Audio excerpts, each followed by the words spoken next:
అప్పుల బాధలు వెంటాడుతున్నాయా? అయితే 6 JVR వారి జాతిరత్నాలు ధరించండి. హలో అండి, అందరికీ నమస్కారం. నేను మీ కట్టా కార్తీక్. ఆంధ్రప్రదేశ్ రాజకీయాన్ని చాలా జాగ్రత్తగా గమనిస్తే అధికార పక్షం కొంత రియాలిటీలో ఉంటే ప్రతిపక్ష పార్టీగా చెప్పుకునేటువంటి పార్టీ డ్రీమ్స్లో బతుకుతుందా? మనందరికీ తెలుసు, వైజాగ్లో సిఐఏ సదస్సు నడుస్తూ ఉంది. 72 దేశాల ప్రతినిధులు దాంట్లో పాల్గొన్నారు. చాలా పెద్ద ఎత్తున ఎంఓయూలు కుదురుతూ ఉన్నాయి. ఆంధ్రప్రదేశ్లో పెట్టుబడుల వరద కనపడతా ఉంది. నిన్నటి వరకు వచ్చిన సమాచారం మేరకు దాదాపు 12 లక్షల కోట్ల పెట్టుబడులు కుదిరాయి. 13 లక్షల మందికి ఉద్యోగాలు వచ్చే అవకాశం ఉందని బయటి వాళ్ళ పేపర్లో వార్తలు కూడా వచ్చాయి. కానీ ప్రతి సంస్థని మేమే పిలిచాం, ఈ పెట్టుబడి మా వల్లే వచ్చిందని వైసీపీ ప్రచారం చేసుకుంటుంది. ఎగ్జాంపుల్, మన రెన్యూ ఎనర్జీ వాళ్ళు చంద్రబాబు గారిని కలిసినప్పుడు వాళ్ళతో మేము గతంలోనే ఎంఓయూ చేసుకున్నామని చెప్పేసి వైసీపీ ప్రచారం చేయడం కావచ్చు. వీటి మీద వాస్తవాలు మాట్లాడుకునే ప్రయత్నం చేద్దాం. పెట్టుబడులకి క్రెడిట్ ఎవరికి ఇవ్వాలి, ఉద్యోగాల క్రెడిట్ ఎవరికి ఇవ్వాలి, వ్యాపారాల అంటే ఆంధ్రప్రదేశ్ అభివృద్ధి క్రెడిట్ని ఎవరికి ఇవ్వాలి అనేది మాట్లాడుకునేటువంటి ప్రయత్నం చేద్దాం. నాతో ఉన్నారు ప్రముఖ సామాజిక రాజకీయ విశ్లేషకులు కొత్త రంగరావు గారు. సార్ నమస్కారం. నమస్తే సార్, మొన్న గూగుల్ డేటా సెంటర్ వస్తే దాని రావడానికి కారణం నేనే, అదానీ డేటా సెంటర్ ఇవాళ గూగుల్ డేటా సెంటర్గా మారింది, దాన్ని తీసుకొచ్చింది నేనే అని జగన్మోహన్ రెడ్డి గారు ప్రెస్ మీట్లో ఓపెన్గా చెప్పుకునేది మీరు వినుంటారు. ఇవాళ కూడా సిఐఏ సదస్సు జరుగుతూ ఉంటే ఎక్కడ ఒప్పందం జరిగినా, ఏ పెద్ద కంపెనీ ఒప్పందం చేసినా ఈ కంపెనీతో మేము ఆల్రెడీ ఒప్పందం చేసుకున్నామని వైసీపీ ప్రచారం చేసుకుంటా ఉంది. మా పరిపాలనలోనే పెట్టుబడులు వచ్చే వాటిని చంద్రబాబు నాయుడు గారు తిరిగి మళ్ళీ ఎంఓయూలు చేసుకుని నా క్రెడిట్ అని చంద్రబాబు నాయుడు గారు ప్రచారం చేసుకుంటున్నారు అనేది వైసీపీ చేస్తున్న ప్రచారం. నిజంగా ఎవరు పెట్టుబడులు ఆకర్షిస్తున్నారు అంటే? ఆంధ్రప్రదేశ్ రాష్ట్రంలో గతంలో పరిపాలించిన వైఎస్ఆర్ కాంగ్రెస్ పార్టీ హయాంలో కూడా సిఐఐ పార్ట్నర్షిప్ సమ్మిట్ వైజాగ్లో జరిగింది. ఓకే, జరిగింది. ఆ పార్ట్నర్షిప్ సమ్మిట్లో ఇండస్ట్రియలిస్టులు, ఇన్వెస్టర్సు అని చెప్పి కోట్లు సూట్లు వేపించి ఐపాక్ టీం వాళ్ళని అక్కడ ప్రత్యక్షంగా ప్రవేశపెట్టారు. పాత్రలు, వాళ్ళ రోల్ అది ఒక నటులుగా. సో ఇది విషయం ఎక్కడ బయటకు వచ్చింది అంటే లంచ్ టైంలో కొట్టుకుంటుంటే బయటకు వచ్చింది. అరే వీళ్ళు ఎక్కడో చూసినట్టుందని ఐపాక్ టీం మొత్తం అందులో ఈ వేషాల్లో వచ్చారు జనాల్ని మభ్యపెట్టడానికి. అది అప్పట్లో జరిగిన సిఐఐ పార్ట్నర్షిప్ సమ్మిట్లో అచీవ్మెంట్. అది మనం ప్రత్యక్షంగా చూసాం, వెలుగులోకి వచ్చింది. ఇప్పుడు మీరు ప్రస్తావించారు కూటమి ప్రభుత్వం ఆధ్వర్యంలో అతి ప్రతిష్టాత్మకంగా జరుగుతున్నటువంటి గ్లోబల్ సిఐఐ పార్ట్నర్షిప్ సమ్మిట్లో మీరు ప్రస్తావించారు ఫిగర్స్ కూడా. అంత పెద్ద ఎత్తున పెట్టుబడులు వస్తున్నాయి అంటే కూటమి ప్రభుత్వం లక్ష్యం ఏంటంటే 20 లక్షల ఉద్యోగ కల్పన.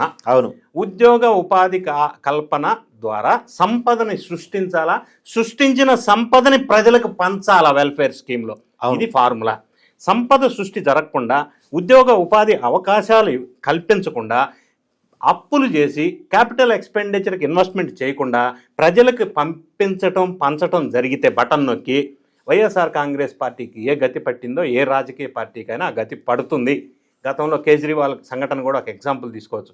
కేవలం డబ్బులు పంచితే ఓట్లు వేయరు ప్రజలు అనేది ఇది ఒక example. YSR Congress party button నొక్కి డబ్బులు వేయటం కాదు, ఆ డబ్బులు ఎలా సంపాదించి వేయాలనేది ఇంపార్టెంట్ అంటారు.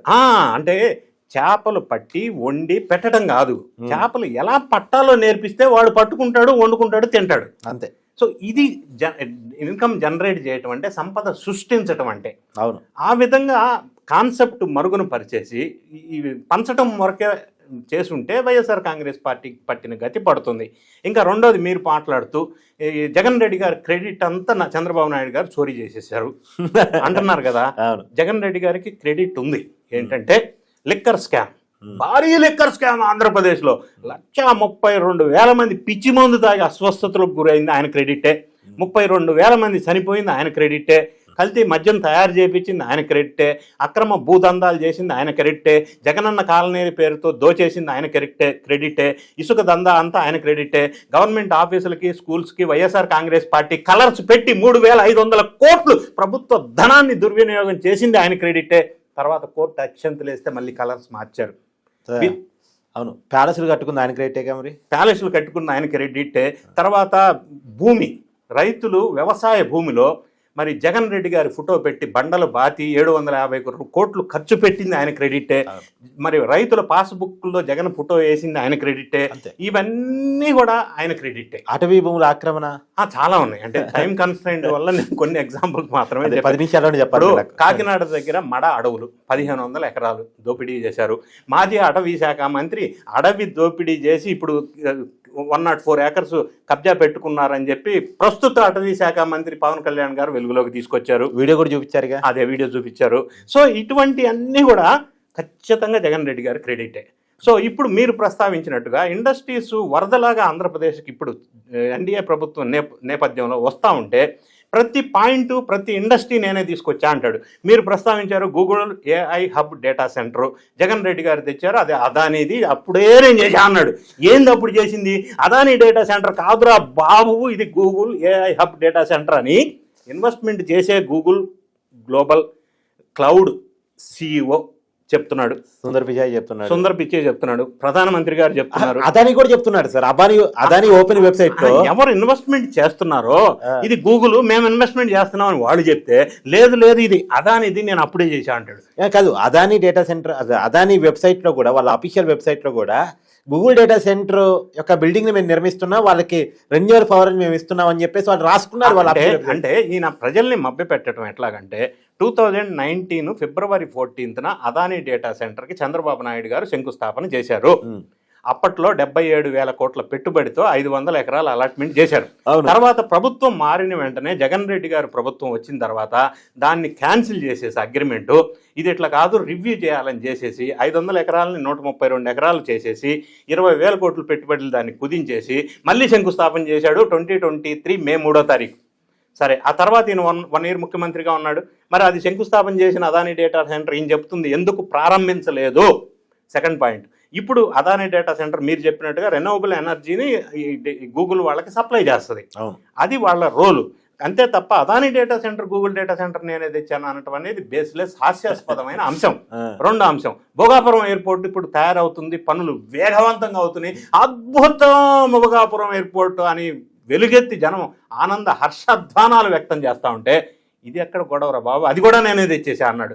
భోగాపురం ఎయిర్పోర్టు భూముల సేకరణ జరుగుతుంటే గతంలో వైఎస్ఆర్ కాంగ్రెస్ పార్టీ ప్రభుత్వంలో ఎన్డీఏ ప్రభుత్వంలో ఈ ల్యాండ్ ఎక్విజిషన్ జరుగుతూ ఉంటే వైఎస్ఆర్ కాంగ్రెస్ పార్టీ అప్పట్లో ఎంపీగా ఉన్నటువంటి విజయసాయిరెడ్డి కేంద్రానికి ఒక లేఖ రాశారు.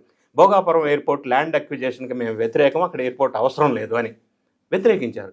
రైతులను కూడా రెచ్చగొట్టి ఉద్యమం చేపించారు, ఇక్కడ ఎక్విజిషన్ చేయొద్దు, ఎయిర్పోర్ట్ వద్దని. సరే, వీళ్ళు ముందుకెళ్ళి రన్వే వరకు తయారు చేశారు. తర్వాత ప్రభుత్వం మారింది, భోగాపురం ఎయిర్పోర్ట్ని ఇగ్నోర్ చేశారు, అమరావతిని ఇగ్నోర్ చేసినట్టుగానే.